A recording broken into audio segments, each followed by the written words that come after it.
Conjunction के part 8 में हम दैट का प्रयोग देखेंगे। पहला प्रयोग है किसी व्यक्ति के कथन या विचार को इनडायरेक्ट नरेशन में टेल, रिप्लाई, इन्फॉर्म और प्रोविस वर्ब के बाद दैट का प्रयोग की के अर्थ में करते हैं। जैसे ही replied that he was feeling better, यहां पर आपको रिप्लाई वर्ब के बाद आया। He has promised that he will stop smoking, promise के बाद दैट का प्रयोग हुआ। दूसरा पॉइंट है कुछ वर्ब्स हैं जिसके बाद दैट का प्रयोग होगा। कौन कौन वर्ब्स हैं? Admit, agree, announce, answer, argue, sure, calculate, claim, complain, conceive, confirm, discover, expect, find, forget, hold, inform, maintain, notice, pray, report, suggest, wish। इस वर्ब के बाद दैट का प्रयोग होगा। जैसे I admit that I was at fault, she complains that nobody has helped her, she wished that she were a queen, I forgot that I had to go there। कुछ verb के बाद that का प्रयोग निश्चित होना चाहिए। अगला है बिलीव, होप, प्रिज्यूम, सपोज तथा थिंक। वर्ब के बाद दैट का प्रयोग कर भी सकते हैं, नहीं भी कर सकते हैं। जैसे आई होप या आई होप दैट लिख भी सकते हैं, न भी लिख सकते हैं। He will recover soon. angry, anxious, aware, clear, confident, conscious, happy, important, lucky, natural, obvious, possible, probable, pleased, worried, ये सभी एडजेक्टिव्स हैं। इन एडजेक्टिव्स के बाद दैट का प्रयोग होगा। जैसे it is certain that he will come today, it seems probable that Ram would come. आप प्रयोग देख रहे हैं, एडजेक्टिव्स के बाद आ रहा है। अगला पॉइंट है एडवाइस, नाउन सब है। Advice, agreement, argument, belief, claim, conclusion, decision, expectation, feeling, hope, reply, report, dream, saying, sense, thought, statement, threat, understanding, wish. ये सभी जो है सो नाउन्स हैं। इन सभी नाउन्स के बाद दैट का प्रयोग होगा। जैसे he gave the advice that we should resign, noun के रूप में एडवाइस आया। He held the belief that Ram had done wrong, he signed the agreement that they would work together. तो आप इसको स्क्रीनशॉट ले लेंगे, ये बहुत इंपॉर्टेंट चीज है। इस चीज को आप स्क्रीनशॉट लेकर के अभ्यास करेंगे। दैट का प्रयोग कहां कहां पर मैंने किया है।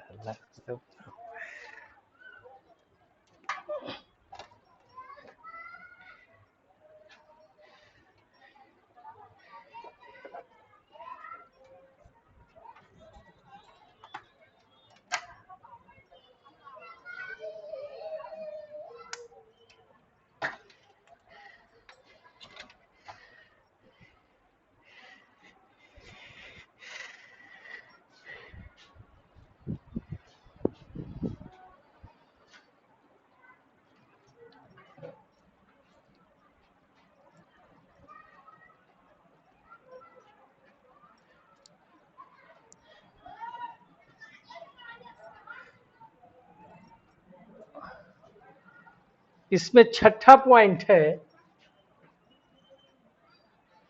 कि टू बी वर्ब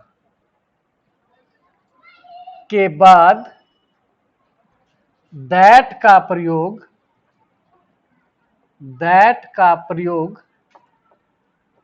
कंप्लीमेंट के रूप में किया जाता है।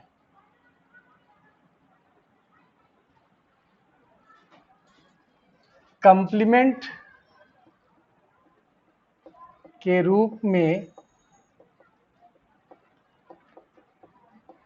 किया जाता है। जैसे दिस इज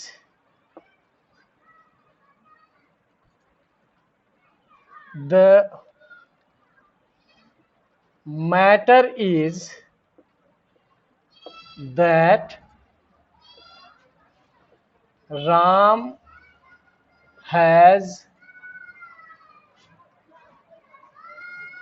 abused मोहन। अब यहां पर देखिए टू बी वर्ब इज है। ए टू बी वर्ब के अर्थ को पूरा करने के लिए दैट वाला जो है सो वाक्य आ रहा है।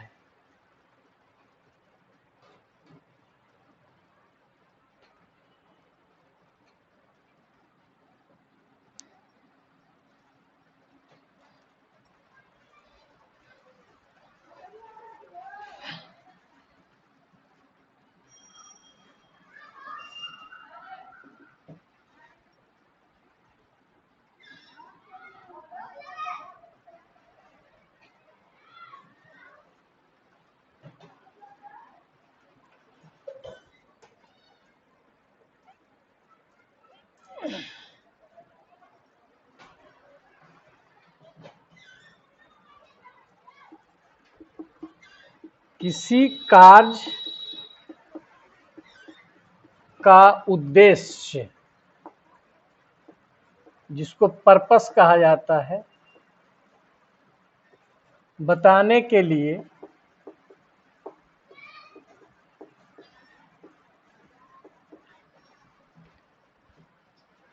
दैट का प्रयोग ताकि के अर्थ में किया जाता है।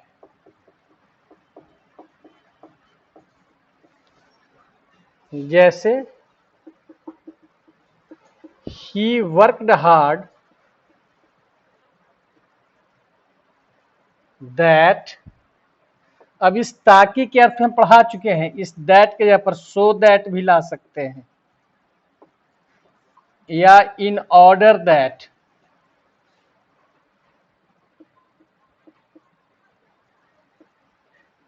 ही में होगा या माइट, संभावना है। प्रयोग में बता दिए हैं कि ताकि के अर्थ में दैट, सो दैट या इन ऑर्डर दैट के बाद जो वाक्य आएगा उसमें सब्जेक्ट के बाद में या माइट आएगा। में कब आएगा? जब पहला वाक्य जो है प्रेजेंट टेंस या फ्यूचर टेंस में हो तब में आएगा, लेकिन जब पास्ट टेंस में हो तो माइट आएगा। तो देख रहे हैं पास्ट टेंस में है he might, he worked hard, that या सो दैट या in order that he might pass. अब इसी वाक्य को ऐसे भी आप बना सकते हैं, he worked hard in order to. जब इन ऑर्डर टू का जब प्रयोग करेंगे तो इसमें सब्जेक्ट जो है, सब्जेक्ट और में माइट सब खत्म हो जाएगा, सीधे वर्ब जुड़ जाएगा, in order to pass. That का प्रयोग देखें। अंतिम प्रयोग है दैट का,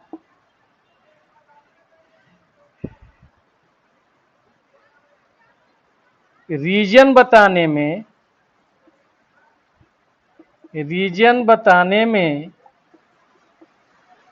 दैट का प्रयोग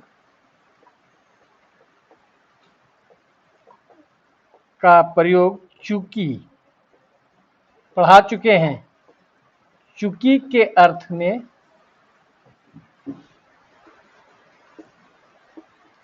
में किया जाता है।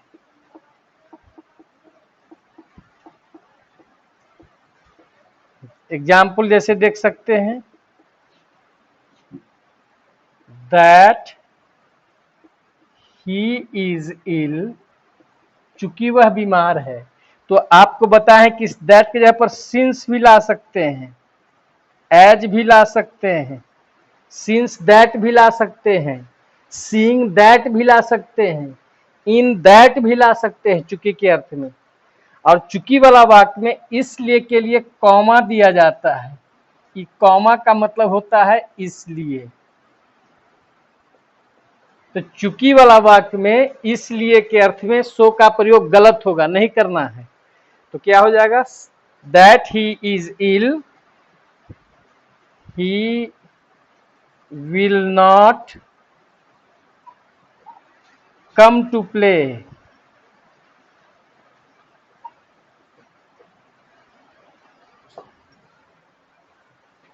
तो आपके इस पार्ट 8 में हमने पूरा दैट का प्रयोग बताया कि दैट का प्रयोग कहाँ कहाँ और किस अर्थ में किया जाता है। मुझे पूर्ण आशा है कि यह वीडियो आपको पसंद आया होगा। यदि पसंद आया होगा तो लाइक करके सब्सक्राइब करेंगे और शेयर करेंगे। धन्यवाद।